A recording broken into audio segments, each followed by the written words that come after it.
We love to measure power. Earthquakes have the Richter scale.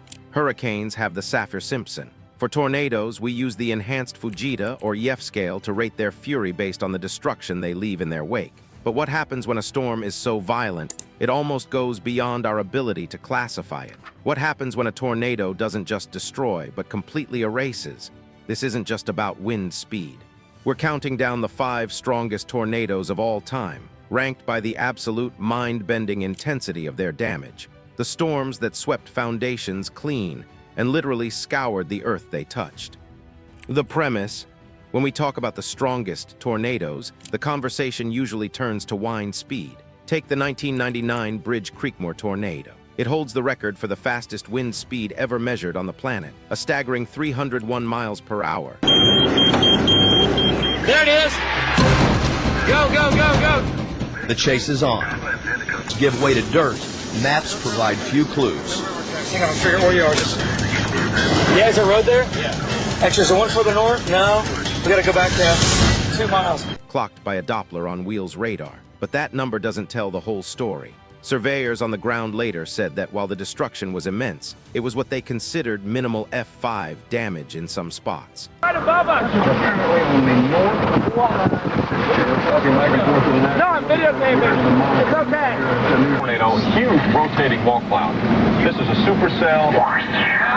Yes, sir. I'm Smell the trees? and I'm having it still from here on the ground. Oh, my and God. I-44 is jammed up going north to Norman. Yes.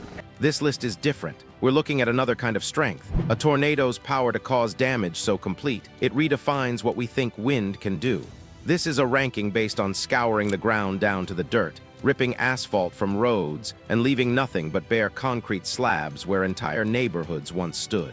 Other devastating tornadoes, like those that hit Joplin or El Reno, showed extreme characteristics. But the storms on this list are legendary for the sheer, surgical totality of their destruction. The benchmark of violence: Bridge Creekmore, Oklahoma, 1999. Coming in at number 5 is the very storm that set the wind speed record. The F5 that tore through Bridge Creek and Moore, Oklahoma, on May 3, 1999.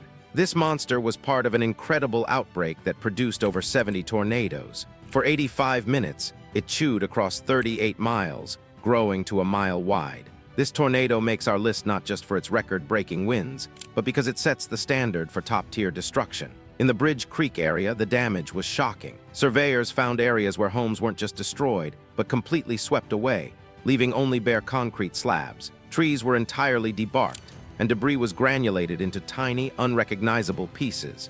In one rural area, the vortex was so strong it peeled a 1-inch thick layer of asphalt right off a road.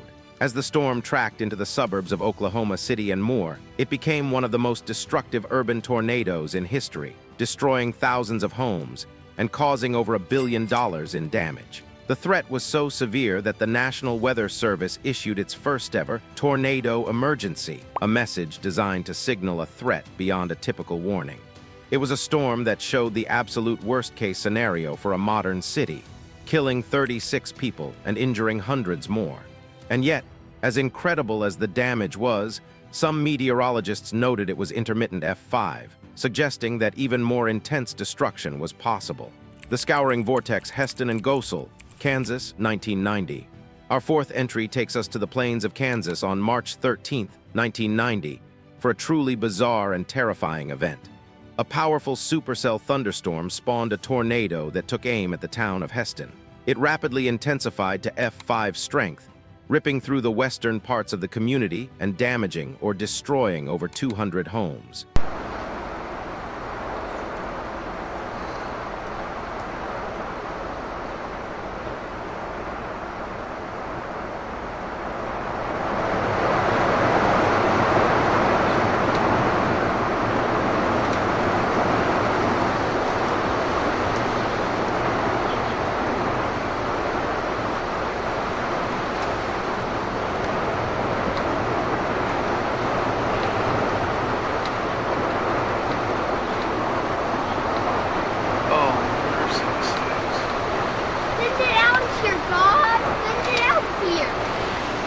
But what happened next is what makes this event so unique. As the first tornado started to weaken, a second vortex formed nearby. The two tornadoes traveled parallel to each other for about 2 miles before merging into a new, even more powerful F5 tornado that targeted the area near Gosel, Kansas. The damage this tornado family left behind was profound. The legendary storm surveyor Ted Fujita studied its path and noted the extreme ground scouring, a phenomenon where the winds are so intense they carve away the topsoil itself, leaving a deep scar in the earth. National Weather Service surveys described sturdy hedgerows being notched all the way to the ground. The wind was so powerful that a personal check from a business in Heston was found 115 miles away. While there were no precise wind measurements, the nature of the ground scouring led to speculation that the winds were in a class of their own. Though 2 people tragically lost their lives, the relatively low casualty count was considered a miracle given the tornado's violence. The Annihilator, Smithville, Mississippi, 2011. On April 27, 2011, the United States witnessed the largest tornado outbreak in its history, an event now simply called the 2011 Super Outbreak. Over 4 days, roughly 360 tornadoes tore across the southeast.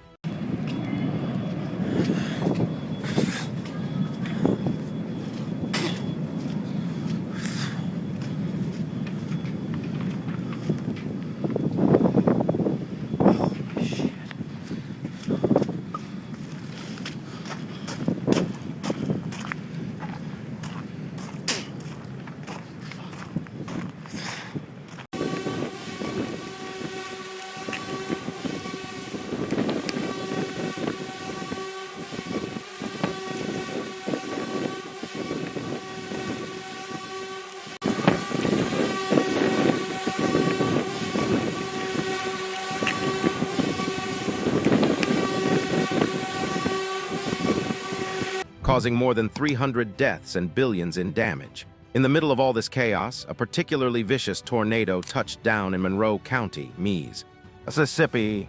At 3:42 p.m., the vortex formed. Just 2 minutes later, it slammed into the town of Smithville as a catastrophic EF5.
I'm going to get it, Ricky. I'm going to get it.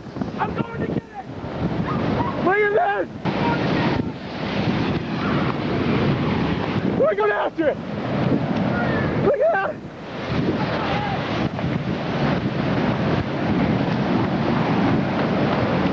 We're going after it.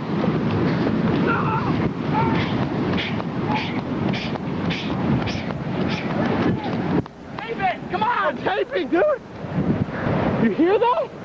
Listen to it! Listen to it roar! Listen to it, you can hear it! When we stand us to come up here, Vic's up, we can go! Get it! Look at that monster, look at the debris! Oh my god. Look at that monster. Alright. Oh my god. That was the scariest moment of my life. Lee, back up, babe. Look at this. Surveyors said the intensification was incredibly fast. The tornado cut a path directly through the town of about 900 people, and the damage it caused was, in the words of the National Weather Service, incredible. Well-built brick homes, many less than 10 years old and bolted to their foundations, were wiped from existence. There was no debris pile, just an empty concrete slab where a house used to be. The town's post office and police station were obliterated. Appliances, plumbing, and entire vehicles were shredded or simply vanished. A 1965 Chevy pickup truck parked in front of one home was never found. The ground itself was scoured out to a depth of 1 to 2 feet in some places. The minimal debris suggested winds so powerful they pulverized everything. This storm was a blender, leaving almost nothing behind. In its wake, 23 people were dead and 137 were injured. The forces we're seeing in these storms are almost beyond comprehension, pushing the limits of meteorology and engineering. If you find these deep dives into the power of extreme weather as fascinating as we do, make sure to subscribe and hit the notification bell so you don't miss our next exploration. The earth-carving horror Philadelphia, Mississippi, 2011. Our number 2 spot also comes from the historic super outbreak of April 27, 2011. This was the first of 4 EF5s that day, touching down in Neshoba County, Mississippi. While its path was mostly rural, it makes this list for producing some of the most extreme ground scouring ever documented, a calling card of unbelievable intensity. This tornado didn't just move across the land, it carved a trench into it. In multiple locations, the vortex was so powerful that it ripped up to 2 feet of soil out of the ground, leaving a deep scar in the earth. Grass was torn out by the roots, and asphalt was peeled clean off of roads. This level of scouring is exceptionally rare and indicates wind speeds of unimaginable force. The damage to structures was just as profound. Along the Kemper-Winston County line, a double-wide mobile home that was anchored to the ground was lofted 300 yards, thrown into a tree line, and completely obliterated, killing the 3 people inside. Vehicles were tossed hundreds of yards and wrapped around trees until they were unrecognizable. Despite its relatively low death toll of 3, the Philadelphia tornado is legendary among meteorologists for demonstrating a horrifying ability to not just destroy what's on the ground, but the ground itself. The storm that defied physics, Gerald, Texas, 1997. And at the number 1 spot is a tornado that, to this day, leaves meteorologists and engineers struggling for words. The F5 that struck Jarrell, Texas, on May 27, 1997. It wasn't the widest or the longest tracked. What makes the Jarrell tornado the ultimate example of damage intensity is the sheer, otherworldly nature of the destruction it caused. Part of a larger outbreak in central Texas, the Jarrell tornado was strange from the start. It moved to the southwest, a bizarre and rare path for a tornado in the northern hemisphere. It was also moving very slowly, at only about 15 miles per hour. This meant its core, nearly 3/4 of a mile wide, lingered over its victims for minutes at a time. The tornado tracked directly into the Double Creek Estates subdivision. The aftermath looked less like a tornado path and more like the area had been systematically dismantled and hauled away. The National Weather Service Damage Survey noted a distinct lack of debris. It wasn't just that the homes were destroyed, they were granulated. There were no large pieces of wood or furniture. Everything was reduced to a slurry of mud, grass, and tiny fragments. The tornado scoured the earth, removing up to 18 inches of soil and leaving a polished, muddy scar. It ripped asphalt from the roads. Well-built homes on concrete slab foundations were so completely erased that surveyors noted even the plumbing had been pulled out of the concrete. Of the 38 homes in Double Creek Estates, only the slabs remained. 27 people died in that subdivision. Everyone else in the direct path was killed. Survey teams concluded the destruction was some of the most extreme they had ever witnessed, challenging the very limits of the F5 rating. The Jarrell tornado did not just destroy, it obliterated, making it the ultimate example of apocalyptic damage intensity. From the record-setting winds in Moore to the complete erasure of a neighborhood in Jarrell, these 5 storms represent the absolute peak of nature's fury. They're a powerful reminder that even with all our modern technology, we are still humbled by forces we can't control and can barely comprehend. They push the boundaries of the EF scale and force us to reconsider what's possible. While we study the science behind them, V to remember the human cost, the lives lost and the communities shattered. The stories of these storms aren't just about wind and pressure, they're about resilience in the face of unimaginable power. Thanks for watching. Stay safe.